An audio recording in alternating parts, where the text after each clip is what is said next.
25 বছর পর ফের বড় পর্দায় ধড়কন, নস্টালজিয়ায় ভাসবেন দর্শকরা। Hi everyone, welcome back to my channel Anjana Banerjee blogs.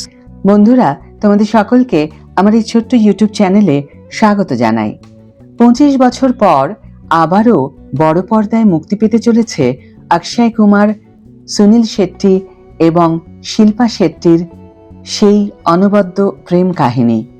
ফের আরও একবার নস্টালজিয়ায় ভাসতে চলেছেন দর্শকরা। 2000 সালের 11ই অগস্ট মুক্তি পেয়েছিল একটি ত্রিকোণ প্রেমের কাহিনী, যা নিমেষে জনপ্রিয়তা পেয়েছিল দর্শকদের মধ্যে। অক্ষয় কুমার, সুনীল শেট্টি এবং শিল্পা শেট্টির অভিনীত ধড়কন সিনেমার গল্প, গান সবকিছুই ছিল ইউনিক।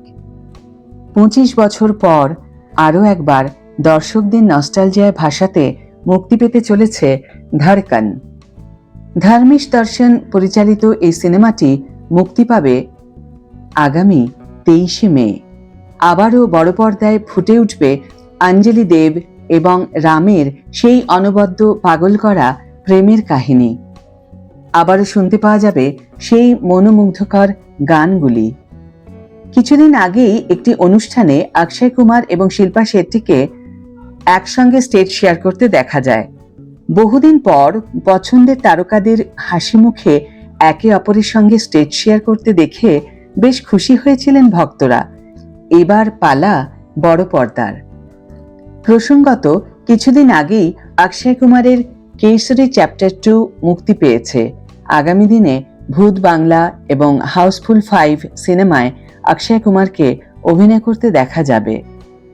অন্যদিকে সুনীল শেট্টি কেসরি বীর ছবির মুক্তির জন্য ব্যস্ত রয়েছেন।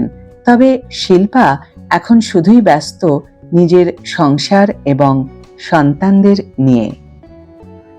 এতদিন পর, এত বছর পর ধড়কন সিনেমাটি পুনর্মুক্তি পাওয়ার কারণে অনেক দর্শকই খুবই খুশি হবেন এবং তারা অবশ্যই অপেক্ষা করবেন। আমিও অপেক্ষা করছি ধড়কন ছবিটি 25 বছর পর দেখার জন্য। আমিও আগ্রহী। তোমরা কারা কারা ধড়কন ছবিটি দেখেছ এবং কারা দেখতে চাও অবশ্যই কমেন্ট বক্সে লিখে জানিও। ভিডিও ভালো লেগে থাকলে অবশ্যই একটা ছোট্ট করে লাইক দিও, শেয়ার করো বন্ধুদের সাথে। যারা এখনো আমার চ্যানেলটিকে সাবস্ক্রাইব করোনি তারা অবশ্যই চ্যানেলটিকে সাবস্ক্রাইব করে আমার পাশে থেকো। আর যারা অলরেডি সাবস্ক্রাইব করে দিয়েছো তাদের জন্য আমার অনেক ভালোবাসা এবং অনেক ধন্যবাদ। আজ তাহলে বিদায় বন্ধু, দেখা হবে পরের ভিডিওতে। ভালো থেকো, সুস্থ থেকো, সঙ্গে থেকো।